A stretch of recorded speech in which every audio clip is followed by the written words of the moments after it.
Hello everyone, आपका हमारे YouTube channel पर स्वागत है। तो आज इस वीडियो में हम आपका जो सब्जेक्ट है जीई का थ्योरी ऑफ पब्लिक फाइनेंस, इस सब्जेक्ट के मोस्ट इम्पोर्टेंट क्वेश्चन आंसर्स आज इस वीडियो में हम करने वाले हैं। तो अगर आपके पास भी जीई में थर्ड, फिफ्थ या सेवन्थ सेमेस्टर में थ्योरी ऑफ पब्लिक फाइनेंस है तो वीडियो को कंप्लीट देखिएगा। इस वीडियो में हम इस सब्जेक्ट के जो मोस्ट इम्पोर्टेंट क्वेश्चन आंसर्स हैं वो करेंगे।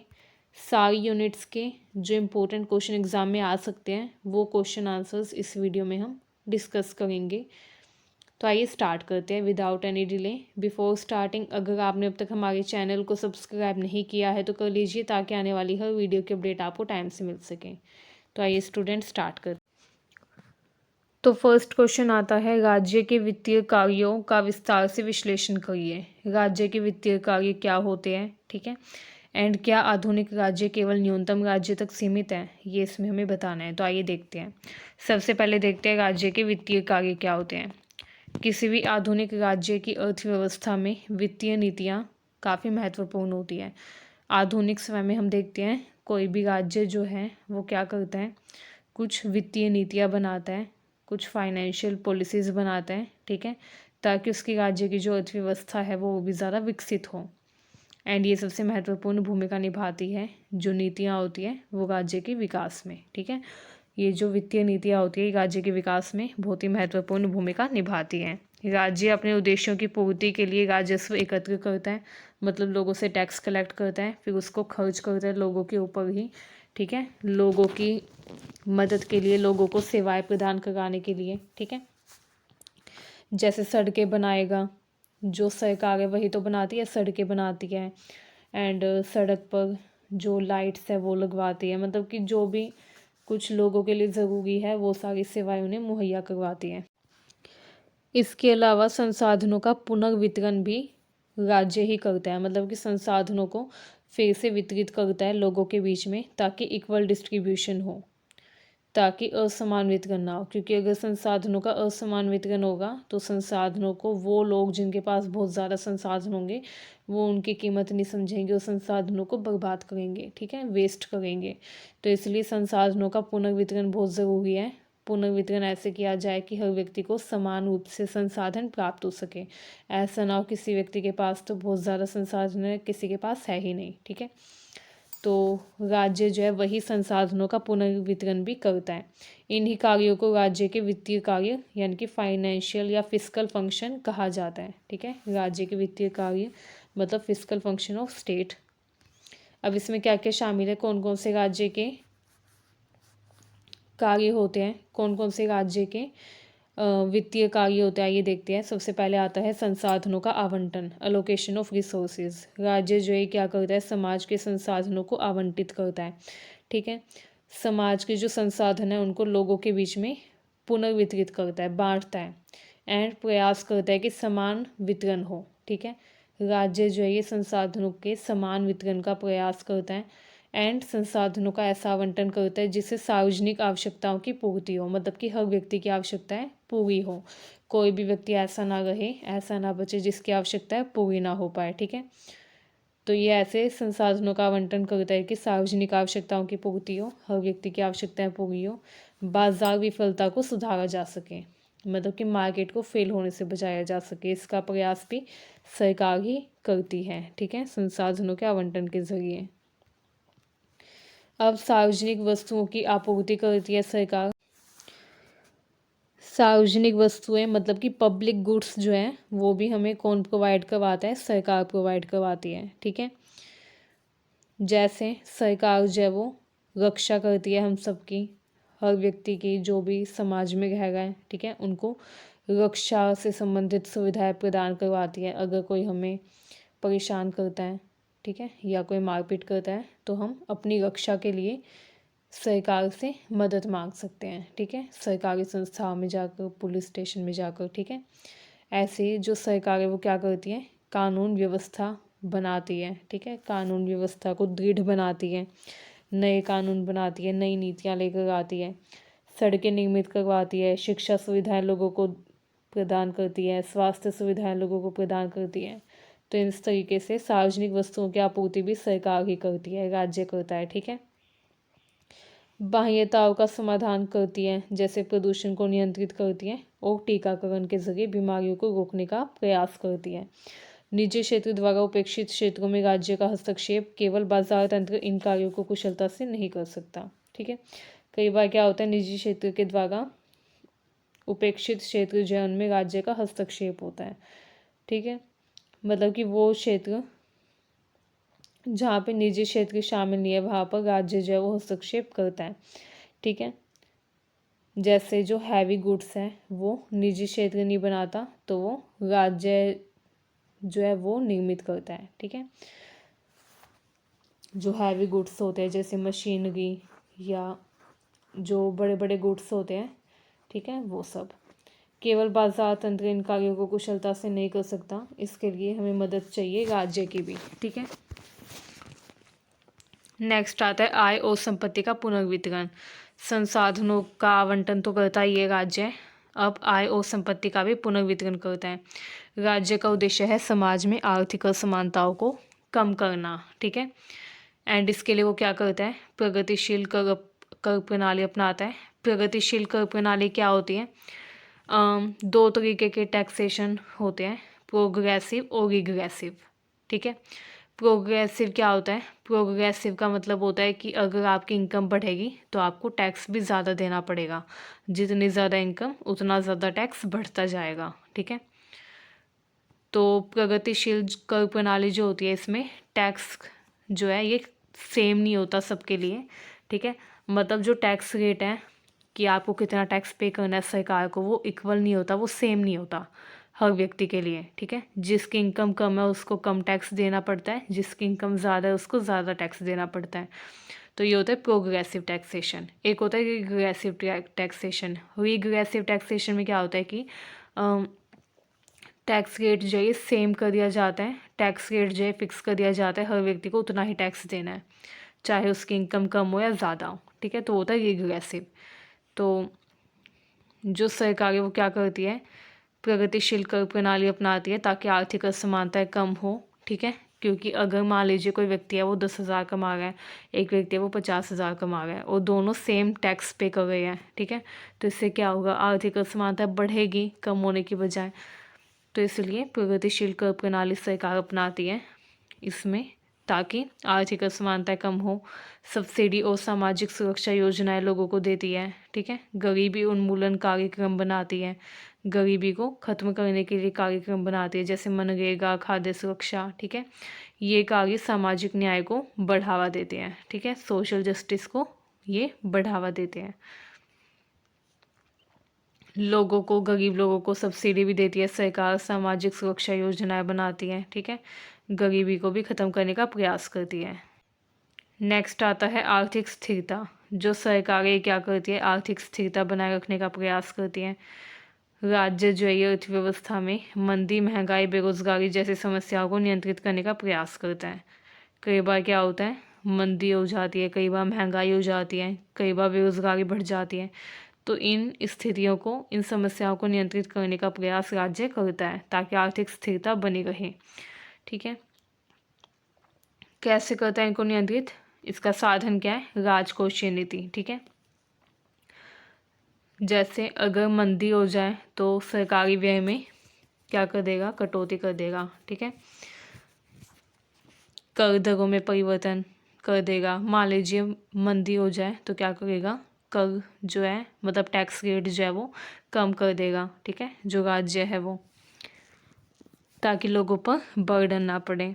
तो इस तरीके से राजकोषीय नीति को चेंज करके जो सरकार है वो क्या करती है, आर्थिक स्थिरता बनाए रखने का प्रयास करती है। ठीक है, केन्स के अनुसार राज्य की सक्रिय भूमिका बहुत ज़्यादा अनिवार्य है। ठीक है, अगर राज्य की भूमिका सक्रिय नहीं होगी तो देश का विकास भी बेहतर तरीके से नहीं हो पाएगा। ठीक है, तो ये ज़रूरी है कि जो सरकार है वो क्या करें, सरकारी व्यय में वृद्धि या कटौती करें। ठीक है, कर दरों में परिवर्तन करें समय के अनुसार। ठीक है, स्थिति के अनुसार, स्थिति के अनुसार राज्य को राजकोषीय नीति में भी बदलाव करते रहना चाहिए। ठीक है, नेक्स्ट आता है आर्थिक विकास और वृद्धि। अब सरकार क्या करती है, आर्थिक विकास और वृद्धि करती है, आधारभूत संरचना का विकास करती है, जैसे सड़क, बिजली, परिवहन, ये सब बनाती है, निर्मित करती है, शिक्षा और कौशल में विकास करती है, निवेश करती है, ठीक है, औद्योगिक और कृषि विकास को भी प्रोत्साहन करती है। जैसे ऐसी नीतियाँ बनाएगी जिनसे औद्योगिक और कृषि विकास हो, ठीक है, जैसे हरित क्रांति आई थी तो हरित क्रांति से कृषि में विकास हुआ, ठीक है। ऐसे ही 5 ईयर प्लान लेके आई थी सरकार, first 5 year plan, second 5 year plan, ठीक है, क्यों लेके आई थी, कृषि और उद्योगों में विकास करने के लिए, ठीक है। ऐसे ही शिक्षा और कौशल में भी विकास करने के लिए सरकार निवेश करती है, ठीक है, एंड सड़कें बनवाती है, बिजली की सुविधाएं लोगों को देती है, परिवहन में उन्नति करती है, ठीक है। विकासशील देशों में ये कार्य विशेष रूप से महत्वपूर्ण माने जाते हैं। इसके अलावा सरकार जो है सामाजिक कल्याण और समता बनाए रखने का प्रयास करती है, लोगों के जीवन स्तर में सुधार लाने का प्रयास करती है, समान अवसर प्रदान करती है लोगों को, वंचित वर्गों का उत्थान करती है, ठीक है। कल्याणकारी योजनाएं लेके आती है सरकार, अलग अलग स्वास्थ्य, शिक्षा पर सार्वजनिक व्यय करती है, ठीक है। एंड महिला, SC/ST, पिछड़े वर्गों के लिए विशेष कार्यक्रम बनाती है ताकि उनका सामाजिक कल्याण हो सके, समानता सुनिश्चित की जा सके, ठीक है।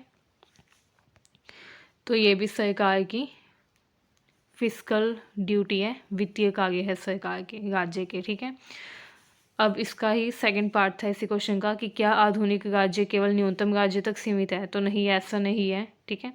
न्यूनतम राज्य का जो विचार था ये शास्त्रीय उदारवाद से जुड़ा हुआ है, क्लासिकल लिबरलिज्म, उसमें न्यूनतम राज्य का विचार दिया गया। इसमें कहा गया कि राज्य के कार्य सीमित होने चाहिए। सीमित मतलब राज्य जो है वो सिर्फ रक्षा, कानून व्यवस्था और न्याय को देखे, मतलब राज्य सिर्फ लोगों की रक्षा करे, कानून व्यवस्था बनाए रखे और लोगों के साथ न्याय करें। लेज़े फेयर का जो सिद्धांत है वो भी इससे जुड़ा हुआ था, ये भी यही बोलता था कि राज्य की जो भूमिका है वो सीमित होनी चाहिए, ठीक है। लेज़े फेयर का सिद्धांत क्या था कि एक ऐसी आर्थिक प्रणाली हो जहाँ पे सरकार का अर्थव्यवस्था में कोई हस्तक्षेप ना हो, ठीक है, जिससे निजी व्यवसायों और व्यक्तियों को बिना किसी सरकारी प्रतिबंध या सब्सिडी के अपनी मर्जी से लेन देन करने में छूट मिले, ठीक है। अब इसका मूल सिद्धांत जो है वो है बाजार आपूर्ति और मांग के अदृश्य हाथ द्वारा खुद नियंत्रित हो, सरकार बाजार को नियंत्रित ना करे, ठीक है। सरकार जो है वो बाजार को नियंत्रित ना करे, बाजार जो है वो खुद नियंत्रित हो सप्लाई और डिमांड के जरिए, जितनी डिमांड हो उतनी सप्लाई करें तो जो बाजार है वो खुद ही नियंत्रित हो जाएगा, ठीक है। तो लेज़े फेयर का सिद्धांत ये बोलता है कि सरकार जो है वो कोई भी हस्तक्षेप ना करे, ना तो बाजार में, ना निजी व्यवसायों में, ठीक है, ना ही सरकार कोई प्रतिबंध लगाए, ना ही कोई सब्सिडी दे, ठीक है। तो इसमें ये कहा गया था। आइए अब देखते हैं आधुनिक राज्य की वास्तविक स्थिति है क्या। तो आधुनिक युग में राज्य जो है केवल रात्रि प्रहरी नहीं है, मतलब नाइट वॉचमैन नहीं है, बल्कि एक कल्याणकारी राज्य है। आधुनिक युग में राज्य क्या है, एक कल्याणकारी राज्य। इसका कारण ये है कि बाजार की विफलताएं हमें देखने को मिलती हैं, ठीक है। बहुत सारी समस्याएं हैं हमारे देश में, जैसे बाजार विफलताएं, सामाजिक असमानताएं, गरीबी, बेरोजगारी, आर्थिक अस्थिरता, एंड इन समस्याओं का समाधान सिर्फ बाजार तंत्र नहीं कर सकता। इसके लिए हमें बाजार तंत्र के साथ साथ एक्टिव गवर्नमेंट भी चाहिए, ठीक है। केवल बाजार तंत्र जो है वो इन समस्याओं का समाधान नहीं कर सकता, ठीक है, हमें सरकार की, राज्य की भी मदद चाहिए। आइए हम निष्कर्ष देख लेते हैं। इस प्रकार स्पष्ट है कि राज्य के वित्तीय कार्य बहुआयामी और व्यापक है। आधुनिक राज्य केवल न्यूनतम राज्य तक सीमित नहीं है, बल्कि वो आर्थिक विकास, सामाजिक न्याय और स्थिरता सुनिश्चित करने में भी सक्रिय भूमिका निभाता है। अतः आधुनिक राज्य को एक सक्रिय और कल्याणकारी राज्य के रूप में देखना चाहिए। तो आधुनिक राज्य जो है ये न्यूनतम राज्य नहीं है, बल्कि आधुनिक राज्य सक्रिय और कल्याणकारी राज्य है, ठीक है, जो कि आर्थिक विकास, सामाजिक न्याय और स्थिरता को सुनिश्चित करने में सक्रिय भूमिका निभाता है, ठीक है। अब हमारा नेक्स्ट क्वेश्चन आता है, मानदंडात्मक विश्लेषण के उपकरणों की व्याख्या कीजिए। मतलब कि जो मानदंडात्मक विश्लेषण होता है, नॉर्मेटिव एनालिसिस होता है, वो क्या होता है, इसके उपकरण क्या है, ये इसमें बताना है। एंड आर्थिक नीति निर्माण में इसकी भूमिका क्या होती है। ये क्वेश्चन भी इंपॉर्टेंट है, आइए देखते हैं। अर्थशास्त्र में विश्लेषण के दो रूप होते हैं, सकारात्मक विश्लेषण और मानदंडात्मक विश्लेषण। ठीक है, सकारात्मक विश्लेषण में हम ये विश्लेषण करते हैं कि वास्तव में वर्तमान में अर्थव्यवस्था में क्या हो रहा है, वास्तव में है क्या, स्थिति कैसी है। ठीक है, तो सकारात्मक विश्लेषण ये चीज़ देखता है कि है क्या, क्या है। मानदंडात्मक विश्लेषण जो है ये बात करता है कि क्या होना चाहिए। जैसे हमारी कंट्री में रोजगार जो है वो कितने लोगों को मिल गया है, वर्तमान में कितने लोग हैं जो कि बेरोजगार हैं, कितने लोग हैं जिनके पास अच्छा रोजगार है। तो ये हम किस में एनालाइज करेंगे, सकारात्मक विश्लेषण में। सकारात्मक विश्लेषण वर्तमान स्थिति देखता है जो कि बेस्ड होता है क्या है पर, कि वर्तमान में क्या चल रहा है, क्या है अर्थव्यवस्था में, आर्थिक क्षेत्र में क्या हो रहा है वर्तमान में। जबकि मानदंडात्मक विश्लेषण जो है ये बोलता है कि क्या होना चाहिए, ये किस पे बात करता है कि क्या होना चाहिए। ठीक है, इस तरीके से हम देखते हैं कि जो मानदंडात्मक विश्लेषण है ये मूल्य निर्णयों पर आधारित होता है। मतलब कि ये बात करता है कि क्या होना चाहिए अर्थव्यवस्था में, सरकार को बेहतर विकास के लिए क्या करना चाहिए, क्या क्या कदम उठाने चाहिए, अर्थव्यवस्था को कैसे बेहतर बनाना चाहिए। ठीक है, तो ये आदर्श मूल्य और निर्णयों पर जोर देता है, जबकि सकारात्मक विश्लेषण क्या है ये चीज़ बताता है। ठीक है, मानदंडात्मक विश्लेषण जो है इसका उद्देश्य होता है आर्थिक नीतियों का मूल्यांकन करना। जब हम आर्थिक नीतियों का मूल्यांकन करेंगे तभी तो मार्गदर्शन कर पाएंगे, तभी तो हम बता पाएंगे कि क्या होना चाहिए, तभी हम फीडबैक दे पाएंगे। ठीक है, तो मानदंडात्मक विश्लेषण में क्या किया जाता है, मूल्यांकन किया जाता है, जो वर्तमान आर्थिक नीतियां हैं उनका मूल्यांकन किया जाता है। एंड मूल्यांकन के बाद फिर मार्गदर्शन दिया जाता है कि अभी वास्तव में ऐसा हो गया है, वर्तमान में ये सिचुएशन है, लेकिन ये होना चाहिए। ठीक है, तो मानदंडात्मक विश्लेषण ये बताता है कि आर्थिक नीतियां जो है वो किस तरीके से और बेहतर बनानी चाहिए, आर्थिक नीतियों को बेहतर बनाने के लिए क्या होना चाहिए।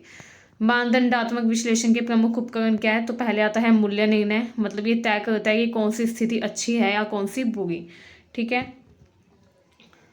यह नैतिक, सामाजिक और राजनीतिक मूल्यों से जुड़ा होता है। ठीक है, मतलब मूल्यों को निर्धारित करता है। ठीक है, मान लीजिए कोई आर्थिक नीति बनाई तो उसका मूल्य निर्धारित करता है कि आर्थिक नीति जो है ये अच्छी है या बुरी है। ठीक है, तो मूल्य निर्णय में क्या किया जाता है, वैल्यू जजमेंट दी जाती है, ये देखा जाता है कौन सी स्थिति अच्छी है, कौन सी बेहतर है।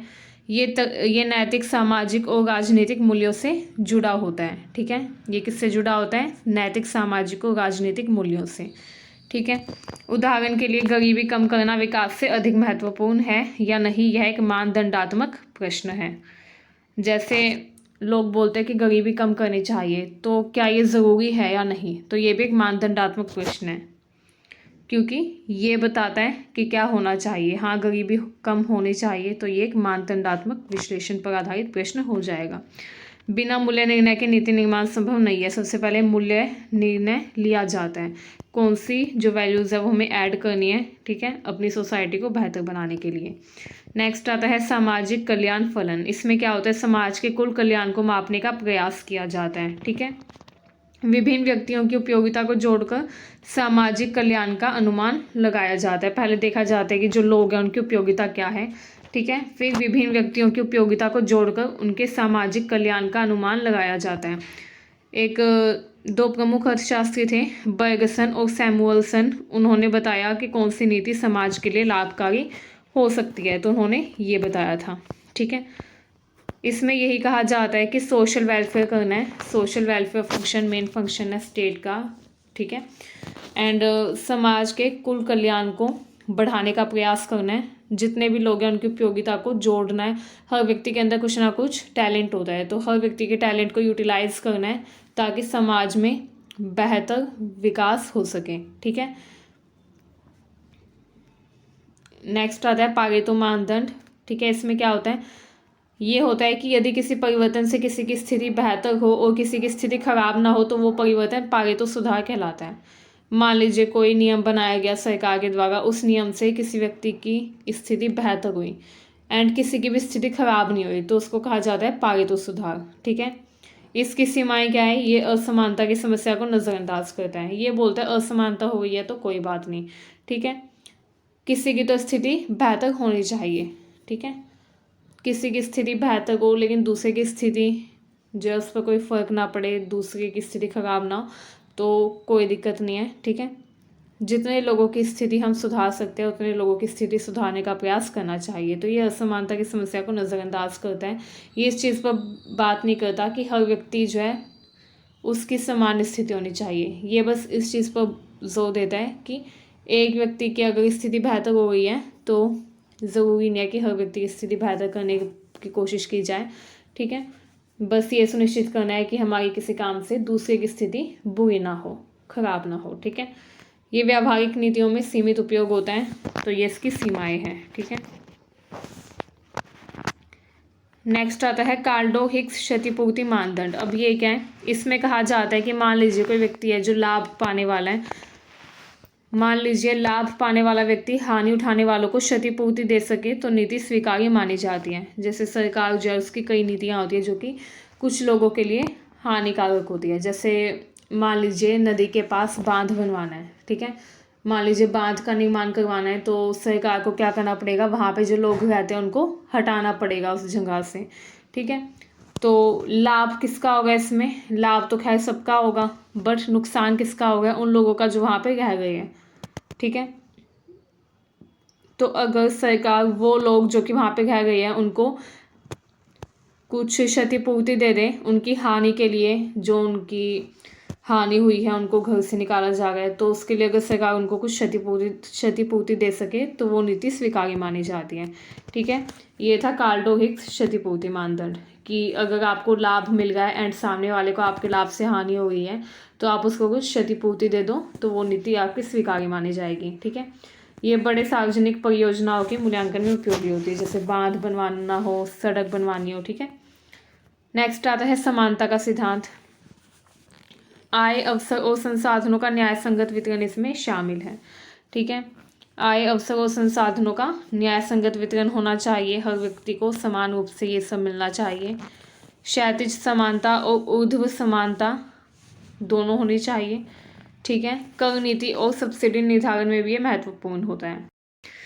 नेक्स्ट आता है लागत लाभ विश्लेषण। किसी नीति या परियोजना से जुड़े सामाजिक लाभ, सामाजिक लागत का तुलनात्मक मूल्यांकन भी इसमें किया जाता है। ये जो मानदंडात्मक विश्लेषण है इसी में इसको यूज़ किया जाता है, ठीक है। तो मूल्य निर्णय देखा हमने, सामाजिक कल्याण फलन देखा, ठीक है। इन सब का यूज़ इसमें होता है। लागत लाभ विश्लेषण मतलब कि ये देखा जाता है कोई नीति या परियोजना बनाएगी तो उससे कितने लोगों को लाभ हुआ एंड उसमें कितनी लागत लगी, इनका तुलनात्मक मूल्यांकन किया जाता है। सार्वजनिक व्यय परियोजनाएं, आधारभूत संरचना योजनाएं मतलब कि इंफ्रास्ट्रक्चर डेवलपमेंट के लिए सरकार ने जो जो योजनाएं बनाई उन सब में कितना पैसा लगा, ये सब इसमें देखा जाता है, ठीक है। नेक्स्ट आता है सामाजिक प्राथमिकताएं। सामाजिक प्राथमिकताएं क्या होती हैं, अब इसमें यह देखा जाता है कि समाज है वो किन उद्देश्यों को प्राथमिकता देता है, ठीक है। दक्षता, समानता, स्थिरता, विकास, नीति का स्वरूप इन्हीं प्राथमिकताओं से तय होता है। तो सामाजिक प्राथमिकताओं में यही देखा जाता है कि कौन से ऐसे विषय हैं जिनको प्राथमिकता समाज में दी जानी चाहिए, ठीक है। नीतियाँ भी उसी के अकॉर्डिंग बनाई जाती हैं।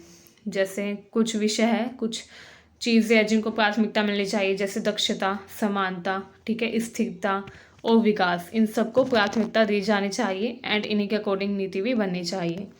आइए अब देखते हैं आर्थिक नीति निर्माण में मानदंडात्मक विश्लेषण की भूमिका क्या होती है। तो ये नीति लक्ष्यों का निर्धारण करता है, ठीक है। मतलब कि कोई भी नीति बनाई जा रही है तो उसका लक्ष्य क्या है, इसका निर्धारण करता है, ठीक है। कोई भी नीति बनाई जा रही है तो उसके कई लक्ष्य हो सकते हैं। जैसे कभी कोई नीति बनाई जाती है गरीबी के उन्मूलन के लिए, कभी रोजगार के सृजन के लिए, कभी सामाजिक न्याय के लिए, ठीक है। तो कोई नीति जो है वो बनाई जा रही है, उसका लक्ष्य क्या है इसका निर्धारण करना, ये भी मानदंडात्मक लक्ष्य होता है, ठीक है। एंड आर्थिक नीति निर्माण में इसका उपयोग किया जाता है। नीति लक्ष्यों का निर्धारण किया जाता है कि अगर नीति बनाई जाए तो किन लक्ष्यों को पूरा करने के लिए बनाई जाए, ठीक है। इसके अलावा विभिन्न नीतियों के बीच चयन किया जाता है।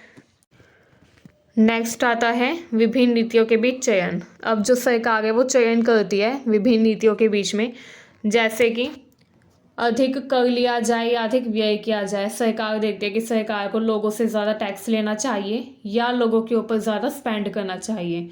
सामाजिक कल्याण के लिए ज़्यादा खर्च करना चाहिए या लोगों से टैक्स के रूप में पैसा लेना चाहिए। तो ये भी दोनों चीज़ें हैं जिनके बीच में सरकार चयन करती है। ठीक है, या तो कर बढ़ाती है या व्यय बढ़ाती है या फिर दोनों एक साथ। ठीक है, इसके अलावा नेक्स्ट आता है सब्सिडी या नगद हस्तांतरण। सरकार ये भी देखती है कि लोगों को सब्सिडी दी जाए या नगद हस्तांतरण किया जाए, मतलब ठीक है, लोगों की स्थिति में सुधार के लिए। तो ये होता है मानदंडात्मक विश्लेषण। कर और व्यय नीतियों का मूल्यांकन किया जाता है कि कर प्रणाली न्याय संगत है या नहीं, सरकारी व्यय समाज के कमजोर वर्गों तक पहुंच रहा है या नहीं, इन सब का भी क्या किया जाता है, मूल्यांकन किया जाता है। सरकार जो पैसा खर्च कर रही है क्या वो कमजोर वर्गों तक पहुंच रहा है, कहीं ऐसा तो नहीं होगा कि बीच में ही उस पैसे का कोई मिसयूज कर रहा हो। ठीक है, तो इन सब का भी सरकार मूल्यांकन करती है। बाजार विफलता के समाधान में भी मुख्य भूमिका होती है मानदंडात्मक विश्लेषण की। ठीक है, इसके ज़रिए ये देखा जाता है कि सार्वजनिक वस्तुओं की आपूर्ति हो गई या नहीं समाज में टाइम से, एंड बाह्यताओं का नियंत्रण हो रहा है या नहीं। ठीक है, राज्य का हस्तक्षेप कहाँ पर उचित है कहाँ पर अनुचित है, ये भी मानदंडात्मक विश्लेषण बताता है। कल्याणकारी राज्य की आधारशिला रखता है। वेलफेयर स्टेट की अवधारणा ये पूरी तरीके से मानदंडात्मक विश्लेषण पर ही आधारित है, क्योंकि ये मूल्य और निर्णयों पर आधारित होता है। ठीक है, आलोचना देखिए, कुछ लोग बोलते हैं कि व्यक्तिपरक होता है, विभिन्न समाजों में मूल्य अलग अलग होते हैं, एंड वैज्ञानिक तटस्थता की कमी होती है। तो इस चीज़ पर इसकी आलोचना भी होती है। आइए निष्कर्ष देखते हैं। इस प्रकार मानदंडात्मक विश्लेषण केवल आर्थिक तथ्यों का अध्ययन नहीं करता, बल्कि आर्थिक नीति को दिशा भी प्रदान करता है। अब हमारा नेक्स्ट क्वेश्चन आता है, समानता और सामाजिक कल्याण के बीच में संबंध की विवेचना कीजिए। इसमें आपको बताना है कि समानता और सामाजिक कल्याण के बीच में क्या संबंध है। तो आधुनिक कल्याण अर्थशास्त्र, मतलब कि जो वेलफेयर इकोनॉमिक्स है, इसमें इसका जो केंद्रीय उद्देश्य है वो है सामाजिक कल्याण की अधिकतमता, मतलब जितना ज़्यादा हो सके सामाजिक कल्याण किया जाए। इस प्रक्रिया में समानता एक अत्यंत महत्वपूर्ण तत्व है, क्योंकि बिना समानता के सामाजिक कल्याण हो ही नहीं सकता। ठीक है, सामाजिक कल्याण तभी बेहतर तरीके से हो सकता है जब समानता हो समाज में, एंड समानता के बिना सामाजिक कल्याण की अवधारणा अधूरी और असंतुलित मानी जाती है। समानता की जो अवधारणा है, इसका मतलब क्या होता है, समानता का मतलब होता है आय, संपत्ति और अवसर का न्याय संगत वितरण करना। ठीक है, संपत्ति, अवसर, आय सबका न्याय संगत वितरण करना। ठीक है, यह बराबरी नहीं बल्कि न्याय पर आधारित होती है कि न्याय संगत वितरण किया जाए। मान लीजिए कोई व्यक्ति है, वो कहीं पर जॉब कर रहा है, तो उसको उतनी सैलरी दी जानी चाहिए जितनी सैलरी वो डिजर्व करता है, मतलब न्याय संगत वितरण करना। ठीक है, आय का भी, संपत्ति का भी और अवसरों का भी, हर व्यक्ति को अवसर दिए जाए। ठीक है, जो अवसर वो डिजर्व करता है वो अवसर उसे मिलना चाहिए अपनी स्थिति को सुधारने के लिए। ठीक है, अब इसमें समानता के भी दो प्रकार बताए जाते हैं, क्षैतिज समानता और ऊर्ध्व समानता। क्षैतिज समानता में क्या होता है, समान स्थिति वाले व्यक्तियों के साथ समान व्यवहार किया जाता है। ठीक है, जो लोग जिनकी स्थिति समान है उन समान स्थिति वाले व्यक्तियों के साथ समान व्यवहार किया जाता है। जैसे समान आय पर समान कर, अगर सबकी इनकम सेम है तो उनसे सेम टैक्स लिया जाएगा। ठीक है, ऊर्ध्व समानता क्या होती है, इसमें भिन्न स्थिति वाले लोगों के साथ भिन्न व्यवहार किया जाता है।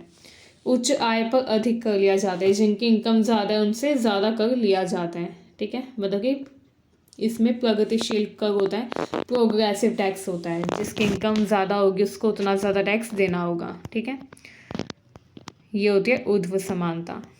सामाजिक कल्याण की अवधारणा ये देखते क्या है। सामाजिक कल्याण की बात करें तो इसका मतलब है समाज के सभी सदस्यों की कुल भलाई करना। समाज के जितने भी सदस्य हैं उनकी कुल भलाई करना, उनके जीवन स्तर, स्वास्थ्य, शिक्षा और सुरक्षा का स्तर जो है वो बढ़ाना। ठीक है, ये केवल आर्थिक वृद्धि तक सीमित नहीं होता, आर्थिक वृद्धि से ऊपर होता है, ये आर्थिक वृद्धि तक सीमित नहीं होता बल्कि और भी ज़्यादा व्यापक होता है।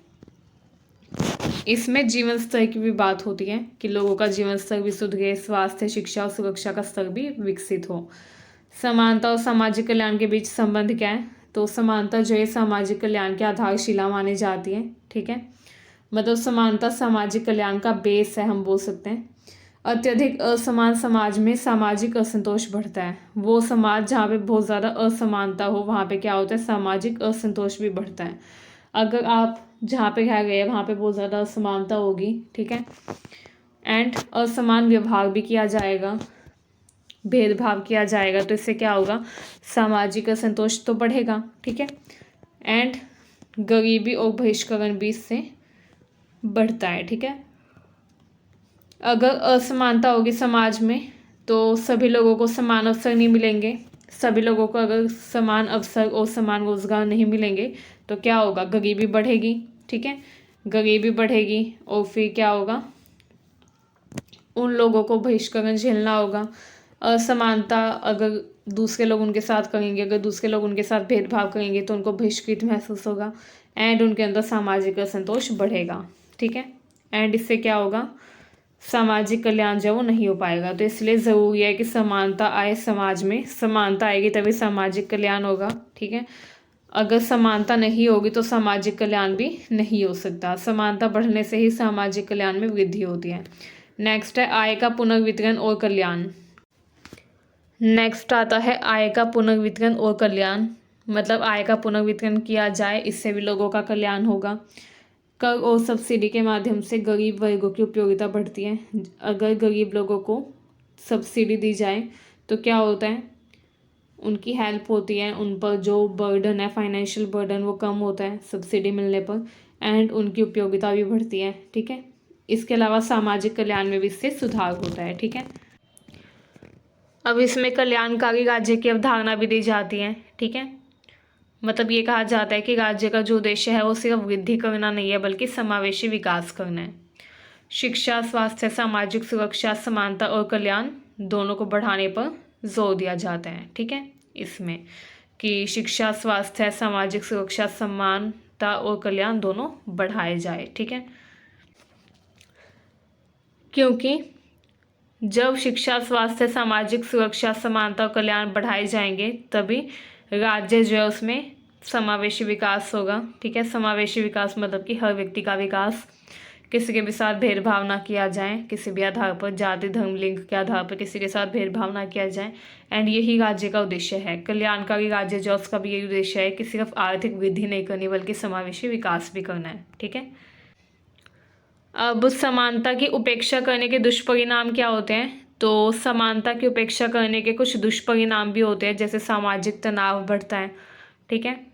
मान लीजिए समाज में समानता का व्यवहार नहीं होगा लोगों के साथ तो क्या होगा, सामाजिक तनाव बढ़ेगा, ठीक है।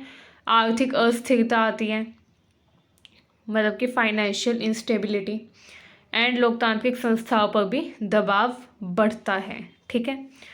तो समानता की उपेक्षा के दुष्परिणाम है, ठीक है, कि सामाजिक तनाव बढ़ता है, आर्थिक अस्थिरता आती है और लोकतांत्रिक संस्थाओं पर दबाव बढ़ता है। तो इससे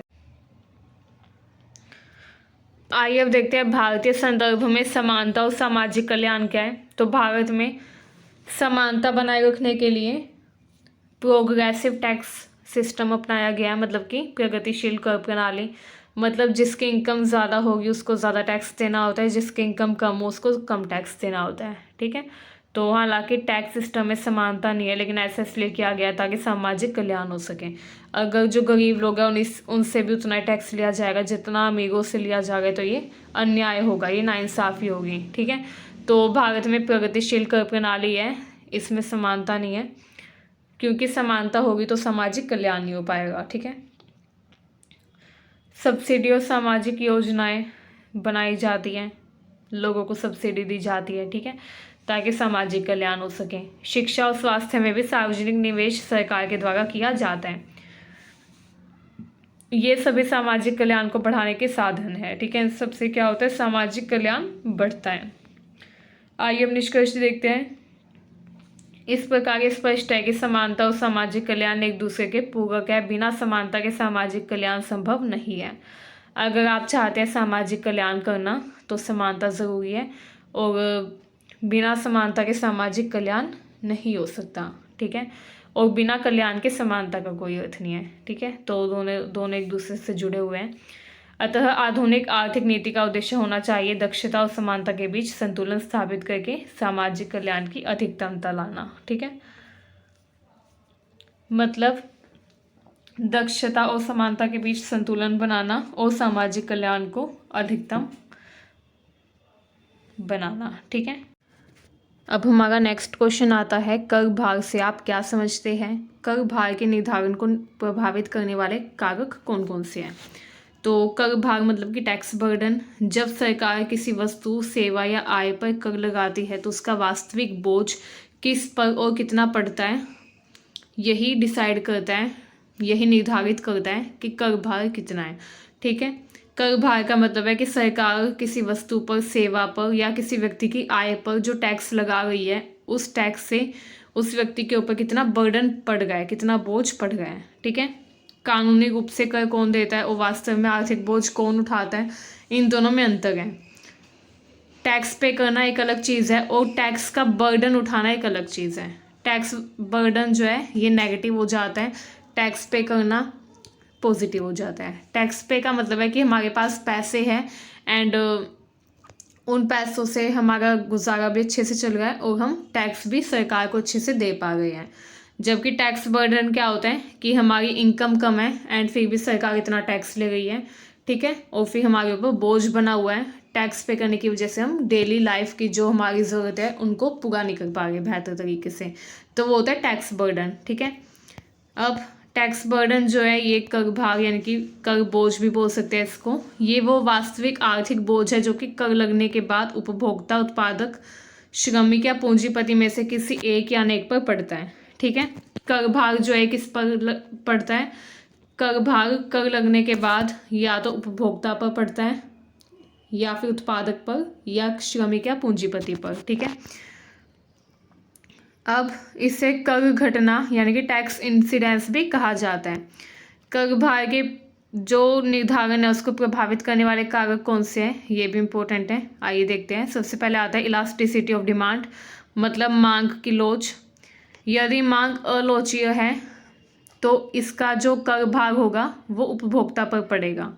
ठीक है, एंड अगर मांग लोचीय है, इलास्टिक है, तो इसका जो भाग है वो उत्पादक पर पड़ता है। ठीक है, आइए अब देखते हैं अलोचीय और लोचीय। मतलब कि अगर कोई प्रोडक्ट है उसकी जो डिमांड है वो इनइलास्टिक है। इनइलास्टिक वो गुड्स होते हैं जिनकी कीमत में चाहे कितना भी उतार चढ़ाव आ जाए लेकिन उनकी डिमांड कभी भी कम नहीं होगी। ठीक है, वो गुड्स मतलब कि वो वस्तुएं जो कि कीमत बढ़ने के बाद भी लोग खरीदते हैं, लोग वो चीज़ें खरीदना नहीं छोड़ते, कीमत चाहे कितनी भी बढ़ जाए लेकिन उन वस्तुओं की डिमांड में कोई कमी नहीं आती, वो होते हैं इनइलास्टिक गुड्स। ठीक है, एंड इसे ही बोलते हैं इनइलास्टिक डिमांड। अब ये कौन से होते हैं? जो बेसिक गुड्स होते हैं, हमारी दैनिक ज़रूरतों की चीज़ें, उनकी जो कीमत है वो चाहे कितनी भी बढ़ जाए लेकिन उनकी डिमांड कम नहीं हो सकती क्योंकि वो हमारी दैनिक ज़रूरत की चीज़ें हैं। ठीक है, जैसे दवाइयाँ भी इसमें शामिल हैं। चाहे कितनी भी कीमत बढ़ जाए लेकिन दवाई व्यक्ति खरीदेगा, अगर वो ठीक होना चाहता है तो उसे दवाई खरीदनी पड़ेगी, तो वो भी इनइलास्टिक गुड्स हो गए। ठीक है, ऐसे ही जो खाने पीने की चीज़ें हैं वो भी इनइलास्टिक डिमांड रखती है, मतलब कि उनकी जो कीमत है वो बढ़ जाए फिर भी लोग वो खरीदेंगे। ठीक है, क्योंकि खाए पिए बिना कोई जीवित नहीं रह सकता। ठीक है, तो इनइलास्टिक डिमांड का मतलब है चाहे कितना भी प्राइस बढ़ जाए लेकिन डिमांड में कमी नहीं आएगी। ठीक है, अब अगर इनइलास्टिक डिमांड है मतलब कि अलोचीय अगर मांग है तो कर का भाग उपभोक्ता पर पड़ता है। अब मान लीजिए कोई वस्तु है, ठीक है, वो उसकी जो डिमांड है वो इनइलास्टिक है, मतलब कि चाहे कितनी भी कीमत बढ़ जाए वो वस्तु हमें खरीदनी ही होगी, उस वस्तु के बिना हमारा गुजारा ही नहीं हो सकता हर व्यक्ति का। तो सरकार जो अगर उस पर टैक्स बढ़ा दे तब भी हमें वो वस्तु खरीदनी पड़ेगी, और ऐसे में जो कर का भाग है, टैक्स का जो बर्डन है वो किस पर पड़ता है? उपभोक्ता के ऊपर। ठीक है, क्योंकि उपभोक्ता को वो वस्तु खरीदनी ही पड़ती है मजबूरी में आकर। एंड अगर मांग लोचीय है मतलब इलास्टिक है, इलास्टिक डिमांड क्या होती है? इलास्टिक डिमांड होती है लग्जरी गुड्स की। जो लग्जरी गुड्स हैं अगर इनकी जो कीमत है, अगर इनका प्राइस जो है वो बढ़ जाए तो इनकी डिमांड में बहुत कमी आ जाएगी। ठीक है, इनकी डिमांड काफ़ी कम हो जाएगी, तो इसे बोलते हैं इलास्टिक डिमांड। इलास्टिक डिमांड जो है अगर इसमें वो गुड्स जिनकी इलास्टिक डिमांड है अगर उनका प्राइस चेंज हो जाए, बढ़ जाए, तो उत्पादक पर अधिक भार पड़ता है। टैक्स का बर्डन इसमें उत्पादक पर पड़ता है, उपभोक्ता पर नहीं पड़ता, क्योंकि उपभोक्ता तो वो खरीदना छोड़ देगा, तो उपभोक्ता पर क्यों बर्डन होगा? बर्डन होता है उत्पादक के ऊपर, जो वो वस्तु निर्मित कर रहा है। ठीक है,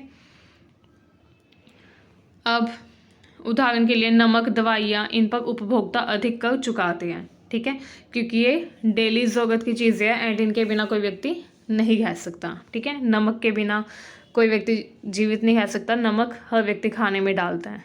तो नमक जो है, अगर इस पर चाहे कितना भी टैक्स लगा दे सरकार, लोगों को खरीदना ही पड़ेगा। ठीक है, क्योंकि उसकी जो डिमांड है वो इनइलास्टिक है। तो इस तरीके से अगर इनइलास्टिक डिमांड है तो कर भार उपभोक्ता पर पड़ता है, और इलास्टिक डिमांड है तो कर भार उत्पादक पर पड़ता है। ठीक है, नेक्स्ट आता है आपूर्ति की लोच। अगर आपूर्ति जो है वो अलोचीय है, मतलब कि इनइलास्टिक है, तो उत्पादक कर जो है वो आगे नहीं बढ़ा पाते। एंड अगर आपूर्ति लोचीय है तो कर उपभोक्ताओं पर स्थानांतरित हो जाता है। ठीक है, अब आपूर्ति अलोचीय और आपूर्ति लोचीय का मतलब क्या होता है? इलास्टिसिटी ऑफ सप्लाई होती है ये। ठीक है, मान लीजिए कोई ऐसी वस्तु है जिसकी सप्लाई करनी ही होगी। ठीक है, अगर उसकी सप्लाई मार्केट में बंद करी तो दिक्कत हो जाएगी, जैसे नमक हो गया, चीनी हो गई, ये जो खाद्य पदार्थ होते हैं ये हो गए। ठीक है, तो अगर इनकी जो टैक्स रेट है, इनके ऊपर जो टैक्स लगता है, अगर वो बढ़ा भी दिया जाए तब भी इनकी आपूर्ति करनी ही होगी।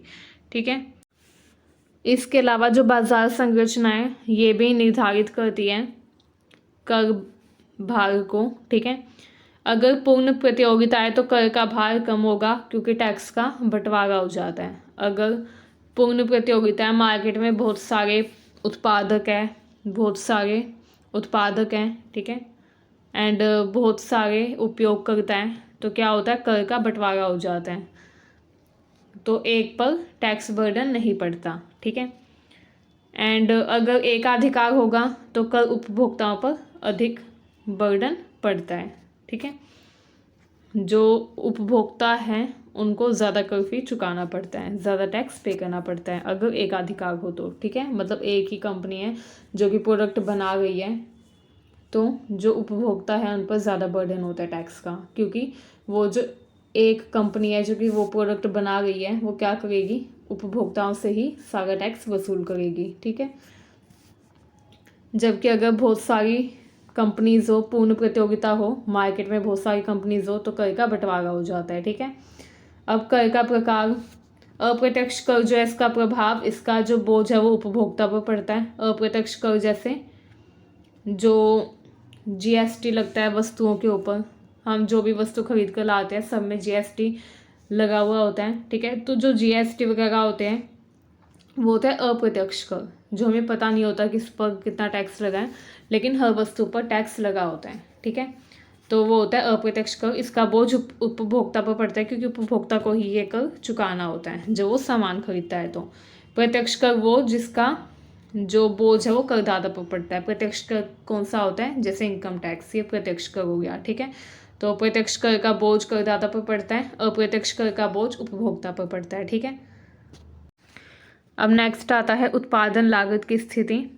जब लागत बढ़ती है किसी वस्तु की तो उस पर टैक्स बढ़ाना मुश्किल हो जाता है, क्योंकि पहले से लागत ज़्यादा है, एंड अगर उस पर टैक्स भी ज़्यादा लगा दिया तो कोई व्यक्ति वो खरीद ही नहीं पाएगा, अफोर्ड ही नहीं कर पाएगा उस वस्तु को खरीदना। ठीक है, तो उत्पादन लागत की स्थिति जो है ये भी कर भार को निर्धारित करती है। अगर किसी वस्तु के उत्पादन में लागत ज़्यादा लगी है तो उस पर टैक्स जो है वो कम रखा जाएगा। ठीक है, एंड अगर लागत कम लगी है तो टैक्स बढ़ाना उस पर आसान हो जाता है। ठीक है, आइए अब देखते हैं कर भार के प्रभाव क्या होते हैं। कर भार का प्रभाव ये होता है कि कीमतों में वृद्धि हो जाती है वस्तुओं की। ठीक है, वस्तुओं की जो कीमत है वो बढ़ जाती है, उपभोक्ता कल्याण में कमी आ जाती है, उत्पादन और निवेश पर असर पड़ता है। ठीक है, अगर कर भार ज़्यादा होगा तो वस्तुएं महंगी हो जाएगी, उपभोक्ता कल्याण में कमी आएगी, कंज्यूमर जो है इनका वेलफेयर नहीं हो पाएगा, उत्पादन और निवेश पर भी असर पड़ेगा। जब लोगों का पैसा टैक्स को पे करने में जा रहा है तो लोग कैसे निवेश करेंगे? ठीक है, एंड कैसे उत्पादन आगे हो पाएगा? क्योंकि उत्पादन के लिए भी तो पैसा चाहिए। तो कर भार का प्रभाव एक उत्पादन और निवेश पर भी देखा जाता है। ठीक है, अब हमारा नेक्स्ट क्वेश्चन आता है, राजकोषीय नीति की अवधारणा स्पष्ट करिए। राजकोषीय नीति मतलब फिस्कल पॉलिसी क्या होती है, भारतीय अर्थव्यवस्था में इसकी भूमिका का मूल्यांकन भी करना है। आइए देखते हैं। राजकोषीय नीति मतलब किसी भी देश की सरकार अपनी आर्थिक गतिविधियों को नियंत्रित करने के लिए जिन नीतियों का उपयोग करती है उन्हें बोलते हैं राजकोषीय नीति। ठीक है, कोई भी देश की सरकार, किसी भी देश की सरकार अपनी आर्थिक गतिविधियों को नियंत्रित करने के लिए, अपनी आर्थिक गतिविधियों को कंट्रोल करने के लिए जिन भी नीतियों का उपयोग करती है, ठीक है, उन्हीं नीतियों को राजकोषीय नीति कहा जाता है। ठीक है, एंड ये सरकार क्यों बनाती है, आर्थिक गतिविधियों को नियंत्रित करने के लिए। ठीक है, राजकोषीय नीति जो है, इनके माध्यम से सरकार कर, सार्वजनिक व्यय और ऋण का उपयोग करके अर्थव्यवस्था को दिशा देती है। सरकार क्या करती है, कर का उपयोग करके सार्वजनिक व्यय करती है, मतलब जो समाज है उनके ऊपर पैसा खर्च करती है, एंड लोगों को ऋण देती है, जैसे बैंक में हमें लोन मिल जाता है। ठीक है, तो इस तरीके से राजकोषीय नीति के माध्यम से सरकार क्या करती है, लोगों से टैक्स लेती है, एंड फिर उन टैक्स के अमाउंट से सोशल वेलफेयर करती है, समाज का कल्याण करती है, जैसे लोगों को सब्सिडी देना या लोगों की आर्थिक सहायता करना। ठीक है, या लोगों को स्कॉलरशिप देना। ठीक है, तो ये सब काम करती है, और फिर ऋण भी प्रदान करती है। राजकोषीय नीति की अवधारणा ये देखते क्या होती है। राजकोषीय नीति ये वो नीति है जिसके अंतर्गत सरकार करों में परिवर्तन करती है। ठीक है, मतलब टैक्स रेट में चेंज लाती है, सरकारी व्यय में परिवर्तन करती है, सार्वजनिक ऋण का प्रबंधन करती है, एंड इस तरीके से अर्थव्यवस्था को प्रभावित करती है। ठीक है, राजकोषीय नीति में सरकार डिसाइड करती है कि सरकार लोगों से कितना टैक्स लेगी, सरकार कितना एक्सपेंडिचर करेगी, मतलब पब्लिक एक्सपेंडिचर कितना करेगी सरकार, जैसे सड़कें बनवाने में या फिर हॉस्पिटल बनवाने में या स्कूल खुलवाने में सरकार कितना पैसा खर्च करेगी। तो सरकारी व्यय जो है कितना होगा वो भी राजकोषीय नीति में भी सरकार डिसाइड करती है, एंड सार्वजनिक ऋण का प्रबंधन भी इसी में किया जाता है। ठीक है, राजकोषीय नीति के मुख्य उद्देश्य क्या है, आर्थिक स्थिरता बनाए रखना, मंदी और महंगाई को नियंत्रित करना। ठीक है, ये आर्थिक विकास को प्रोत्साहन देती है, निवेश और उत्पादन को बढ़ाती है। समाज में लोगों का अगर आर्थिक विकास होगा तो वो क्या करेंगे, ज़्यादा से ज़्यादा निवेश करेंगे, उत्पादन करेंगे। ठीक है, ये रोजगार सृजन करती है, मतलब सार्वजनिक परियोजनाओं के माध्यम से रोजगार को उत्पन्न करती है, आय का पुनर्वितरण करती है, प्रगतिशील कर प्रणाली और सब्सिडी जो है इससे आय का पुनर्वितरण होता है। ठीक है, गरीब लोगों को सब्सिडी देती है, प्रगतिशील कर प्रणाली अपनाती है। प्रगतिशील कर प्रणाली कौन सी होती है, जिसमें जो कम आय वाले लोग होते हैं, जिनकी इनकम कम होती है, वो कम टैक्स देते हैं, ज़्यादा इनकम वाले लोग ज़्यादा टैक्स देते हैं। तो ये होती है प्रोग्रेसिव टैक्स सिस्टम या प्रगतिशील कर प्रणाली। ठीक है, सामाजिक कल्याण भी सरकार करती है, जैसे शिक्षा, स्वास्थ्य सुविधाओं में सुधार करना, गरीबी उन्मूलन करना। ठीक है, आइए अब देखते हैं राजकोषीय नीति के प्रमुख उपकरण क्या है। तो सबसे पहले आता है कर नीति, टैक्स पॉलिसी। टैक्स जो है प्रत्यक्ष भी होते हैं, अप्रत्यक्ष भी होते हैं। दो तरीके के कर होते हैं, प्रत्यक्ष कर और अप्रत्यक्ष कर। एंड कर नीति जो है इसमें प्रगतिशील कर प्रणाली जो है वो काफ़ी पॉपुलर है, जो कि इंडिया ने अडोप्ट किया है। जो प्रत्यक्ष कर होता है वो हमने बताया था ऊपर भी, इनकम टैक्स, इनकम के ऊपर जो टैक्स लिया जाता है। ठीक है, अप्रत्यक्ष कर क्या होता है, जो इनडायरेक्टली कंज्यूमर से लिया जाता है जब वो कोई प्रोडक्ट परचेज करता है। तो हम जो भी प्रोडक्ट लेके आते हैं, अगर हम एक टूथब्रश लेके आ गए उस पर भी टैक्स लगा होता है। ठीक है, तो वो क्या है, वो इनडायरेक्ट टैक्स है, अप्रत्यक्ष कर है। ठीक है, तो कर नीति जो है इसके माध्यम से राजकोषीय नीति को संचालित करती है सरकार, कर नीति बनाती है। सरकारी व्यय मतलब कि सरकार क्या करती है, जो पैसा आता है उसको खर्च करती है विकासात्मक कार्यों में, विकास करने के लिए। ठीक है, व्यय करती है उन पैसों को, एंड कई बार गैर विकासात्मक व्यय भी सरकार करती है। गैर विकासात्मक व्यय कौन कौन से होते हैं, देखिए विकासात्मक व्यय तो वो हो गए जो हमारी कंट्री के डेवलपमेंट के लिए होते हैं, जैसे स्कूल्स खोल दिए। ठीक है, सड़कों का निर्माण करवा दिया, आधारभूत संरचनाएं मतलब कि इंफ्रास्ट्रक्चर डेवलप करवा दिया, ये होते हैं विकासात्मक व्यय। और गैर विकासात्मक व्यय कौन से होते हैं, जैसे सरकार जो वो लोगों को सब्सिडी देती है, कई बार स्कॉलरशिप देती है बच्चों को। ठीक है, तो ये सब। इसके अलावा सार्वजनिक ऋण, इसमें क्या होता है, आंतरिक और बाह्य ऋण दिए जाते हैं लोगों को, ठीक है। आइए अब देखते हैं भारतीय अर्थव्यवस्था में राजकोषीय नीति की भूमिका क्या है। तो ये आर्थिक विकास में योगदान देती है, बुनियादी ढांचे में निवेश को बढ़ावा देती है, मतलब इंफ्रास्ट्रक्चर डेवलप होता है, उद्योग और कृषि को प्रोत्साहित करती है, ठीक है। गरीबी और असमानता में से कमी आती है, गरीबी कम होती है, असमानता कम होती है, ठीक है। सब्सिडी और सामाजिक योजनाएं जो है वो अच्छी होती है, बेहतर होती है। मनरेगा, खाद्य सुरक्षा, ये जो समस्याएं हैं इनको भी हल करती है, ठीक है। मनरेगा के जरिए रोजगार देती है और बेरोजगारी की समस्या हल करती है, और खाद्य सुरक्षा सुनिश्चित करती है कि हर व्यक्ति को खाना मिले, कोई भूखा ना सोए, ठीक है। सब्सिडी देती है लोगों को, एंड सामाजिक योजनाएं बनाती है। तो इस तरीके से सरकार गरीबी और असमानता में कमी लाने का प्रयास निरंतर करती है, ठीक है। आर्थिक स्थिरता बनाए रखती है, मंदी के समय व्यय बढ़ाती है, एंड महंगाई के समय व्यय कम करती है ताकि आर्थिक स्थिरता बनी रहे। तो ये सब क्या है, भारतीय अर्थव्यवस्था में राजकोषीय नीति की भूमिका है। इसके अलावा राजकोषीय नीति के जरिए रोजगार सृजन होता है, सार्वजनिक निर्माण योजनाएं जो है उनका यूज़ करके क्या किया जाता है, रोजगार का सृजन किया जाता है, ठीक है। स्वरोजगार योजनाएं बनाई जाती है लोगों को रोजगार देने के लिए। नेक्स्ट है कोविड और संकट काल में भूमिका। अब जैसे हमने देखा था कोविड-19 के टाइम पर संकट काल में राहत पैकेज दिए गए थे, लोगों को पैसे दिए गए थे, स्वास्थ्य खर्च में वृद्धि हुई थी, तो सरकार ने लोगों को फाइनेंशियल हेल्प दी थी। तो इस तरीके से राजकोषीय जो नीति है वो भारतीय अर्थव्यवस्था में मुख्य भूमिका निभाती है, ठीक है, संकट काल में और सामान्य काल में भी। आइए अब देखते हैं राजकोषीय नीति की सीमाएं और चुनौतियां क्या क्या है। तो पहला है राजकोषीय घाटा। जो राजकोषीय नीति है इनसे राजकोषीय घाटा भी हो सकता है। अगर सार्वजनिक ऋण बहुत ज़्यादा बढ़ा दे सरकार, मान लीजिए सरकार बहुत ज़्यादा पैसा खर्च कर रही है सरकारी योजनाओं पर, तो क्या होगा, सार्वजनिक ऋण जो है वो बढ़ भी सकता है, ठीक है। कर आधार की सीमाएं, मतलब कई बार लोग क्या करते हैं, टैक्स चोरी कर लेते हैं, एंड असंगठित क्षेत्र में भी काफ़ी समस्या लोग झेलते हैं। असंगठित क्षेत्र मतलब कि प्राइवेट सेक्टर, ठीक है, वहाँ पे भी। तो ये भी राजकोषीय नीति की ही सीमाएं है कि राजकोषीय नीति जो है ये उन लोगों को रोक नहीं पा रही है जो कि कर चोरी कर रहे हैं या फिर जो असंगठित क्षेत्र में काम कर रहे हैं। नेक्स्ट है अप्रभावी व्यय। अप्रभावी व्यय मतलब कि फालतू में पैसे खर्च करना। तो कई बार क्या करती है सरकार अप्रभावी। नेक्स्ट आता है राजनीतिक दबाव। इसमें क्या है शामिल है, इसमें शामिल है लोक लुभावन योजनाएं बनाना, ठीक है। तो सरकार कई ऐसी लोक लुभावन योजनाएं बनाती है जो कि लोगों का ध्यान अपनी ओर आकर्षित करती हैं। आलोचनात्मक मूल्यांकन अगर इसका करें तो राजकोषीय नीति ने विकास को बढ़ावा दिया, लेकिन राजकोषीय अनुशासन की कमी देखी गई। FRBM अधिनियम के बावजूद घाटा चुनौती बना हुआ है, ठीक है।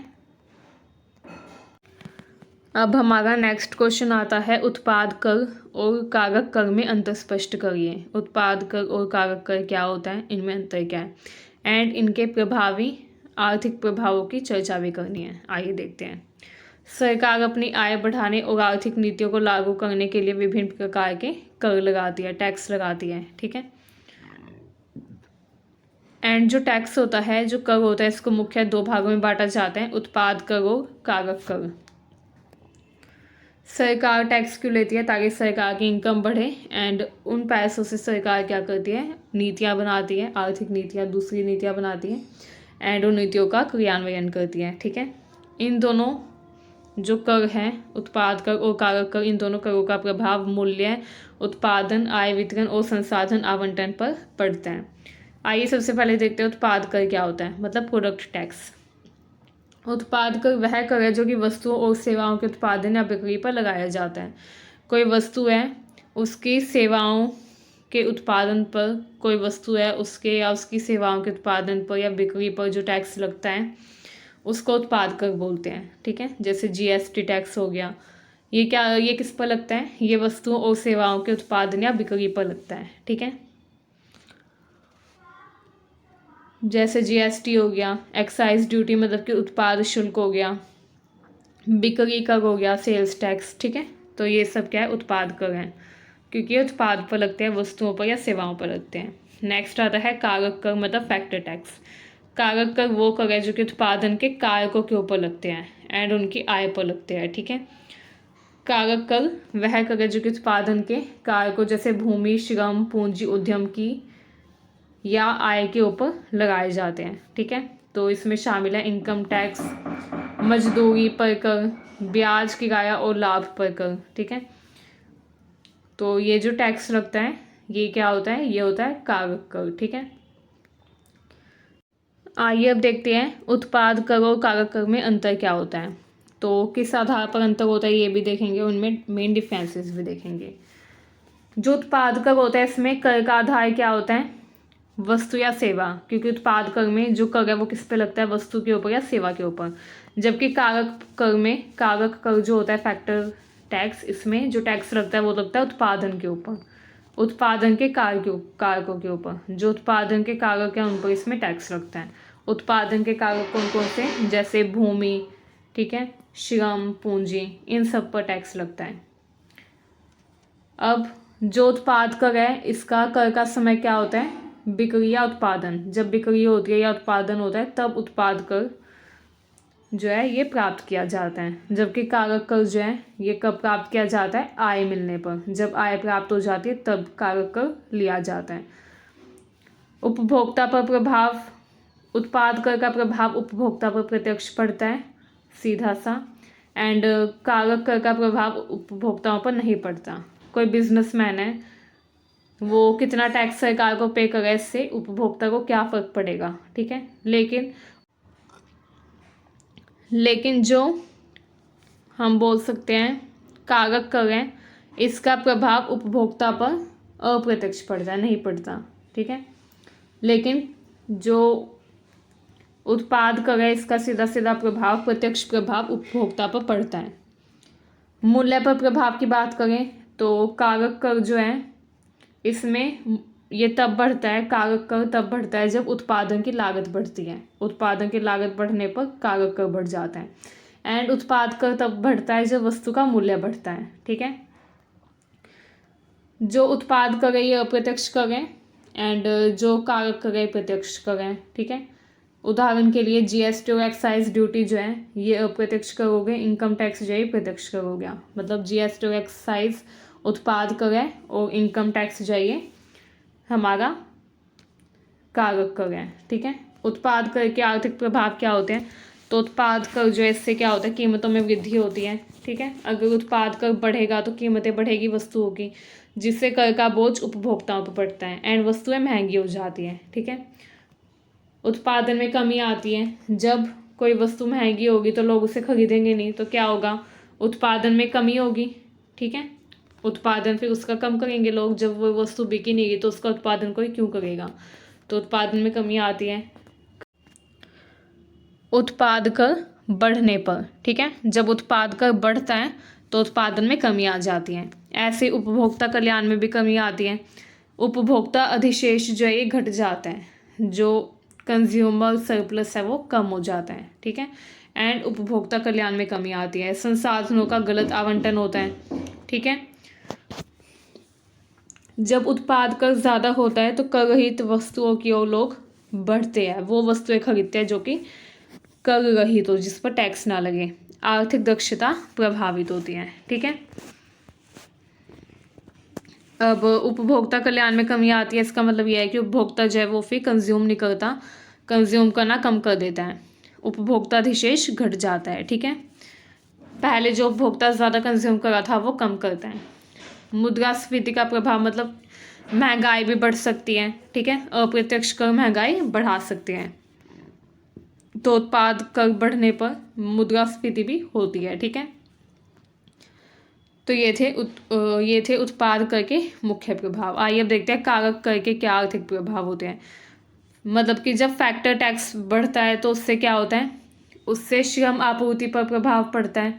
मान लीजिए कोई व्यक्ति है वो उत्पादक है, उत्पादन करता है वो किसी वस्तु का, ठीक है। एंड उसके ऊपर जो टैक्स लग रहा था, मतलब जो उसका इनकम टैक्स था, मान लीजिए वो बढ़ गया, तो इनकम टैक्स बढ़ने पर वो क्या करेगा, अपने जो कर्मचारी हैं उनको काम से हटा देगा, क्योंकि उसके पास इतने पैसे नहीं होंगे कि वो उनको सैलरी भी दे सके और टैक्स भी पे कर सके। ठीक है, तो श्रम आपूर्ति पर प्रभाव पड़ता है इसका।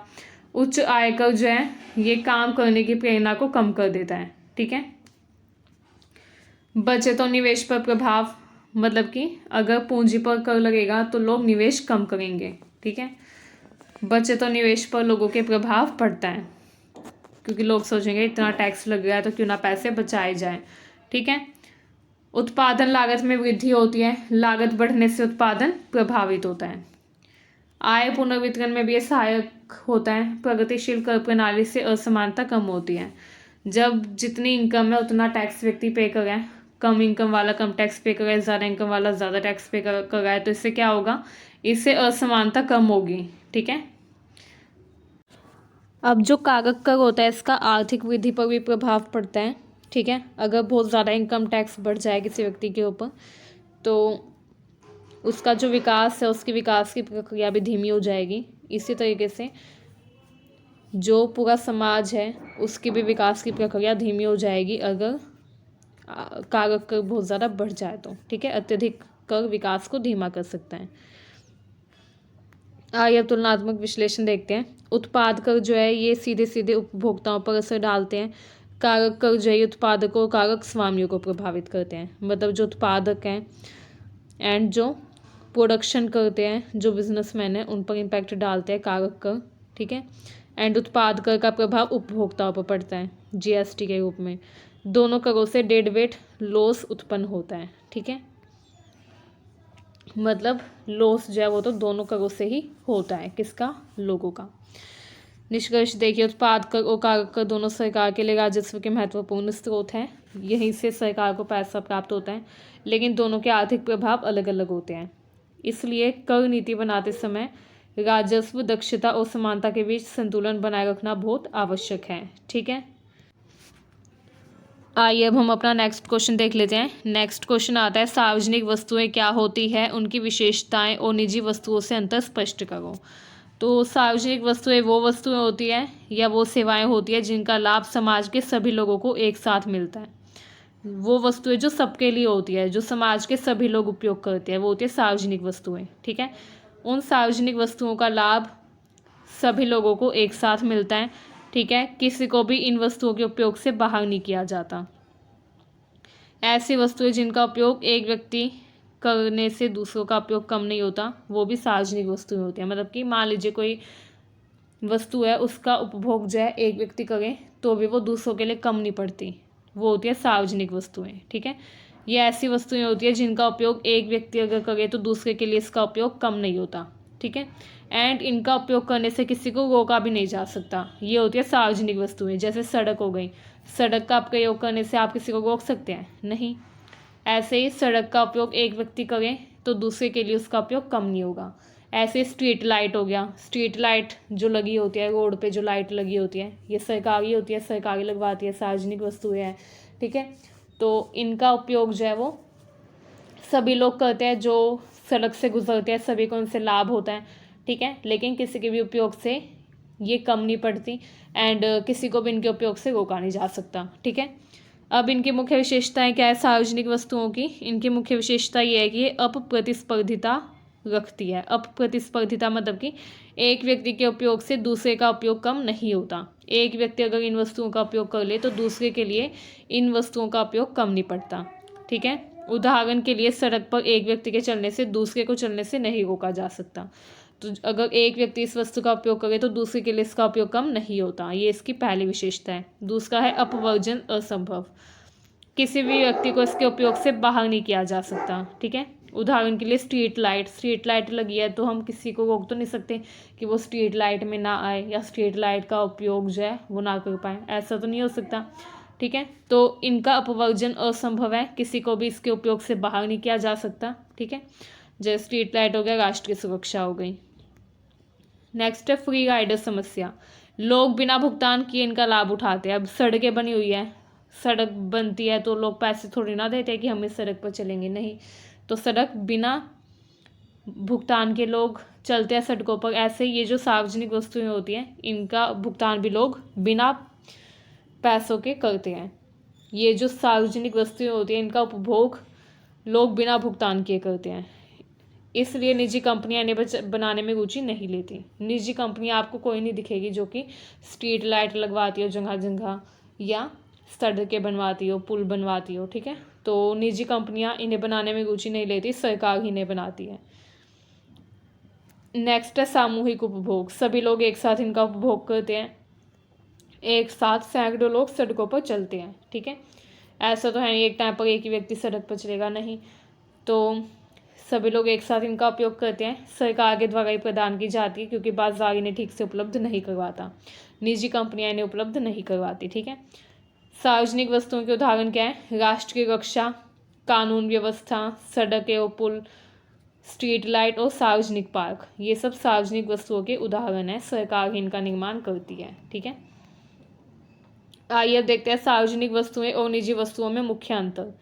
तो सार्वजनिक वस्तुएं सामूहिक होती हैं, निजी वस्तुएं व्यक्तिगत होती हैं। मतलब कि सार्वजनिक वस्तुएं सभी के द्वारा यूज़ की जाती हैं, निजी वस्तुएं अकेले उस व्यक्ति के द्वारा यूज़ की जाती हैं।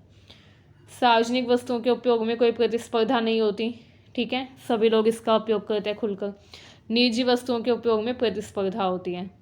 सार्वजनिक वस्तुएं जो है इनका अपवर्जन संभव नहीं है, मतलब किसी भी व्यक्ति को इनका उपयोग करने से रोका नहीं जा सकता। लेकिन निजी वस्तु का उपयोग करने से व्यक्तियों को रोका जा सकता है। जैसे प्राइवेट स्कूल है, वहाँ पे एडमिशन लेने के लिए किसी को रोका जा सकता है, ठीक है। प्राइवेट हॉस्पिटल है, वहाँ पर इलाज करवाने के लिए पैसा चाहिए, जिसके पास पैसा नहीं है उसको वहाँ पे इलाज करने से रोका जा सकता है, ठीक है।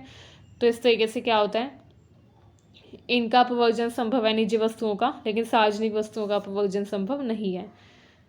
अब सार्वजनिक वस्तुओं की कीमत जो है ये बाजार में मूल्य नहीं होता इनका कोई भी। सार्वजनिक वस्तुओं की कोई कीमत नहीं होती, बाजार मूल्य नहीं होता। जैसे अगर सड़कों पर आप चल गए हैं तो कोई मूल्य थोड़ी ना है कि आपको इतने पैसे देने पड़ेंगे तब आप सड़क पर चलेंगे, नहीं। तो इनका बाजार मूल्य नहीं होता। निजी वस्तुएं जो इनका बाजार में मूल्य होता है, वो मूल्य चुकाना होता है, तभी इनका हम उपयोग कर पाते हैं। भुगतान करने के बाद इनका हम लाभ उठा पाते हैं निजी वस्तुओं का। सार्वजनिक वस्तुएं सरकार के द्वारा उत्पादित की जाती हैं, निजी वस्तुएं निजी क्षेत्र बनाता है। सार्वजनिक वस्तुएं जो है इनका उदाहरण है सड़क और रक्षा, मतलब कि रक्षा मतलब कि सरकार जो वो जितनी भी रक्षा के लिए, राष्ट्र की सुरक्षा के लिए क्रियाएं हैं वो सारी सार्वजनिक क्षेत्र द्वारा यानी कि सरकार के द्वारा ही किया जाता है, ठीक है।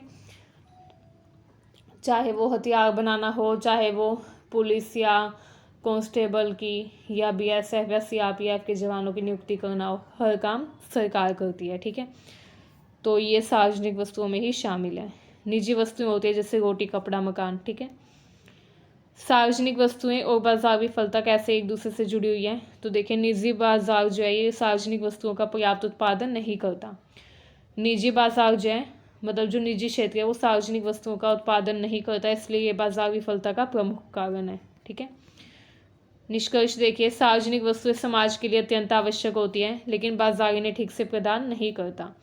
अतः सार्वजनिक वस्तुओं की आपूर्ति में राज्य की भूमिका अनिवार्य होती है, क्योंकि बाजार और निजी क्षेत्र इन्हें उत्पादित नहीं करता, ठीक है।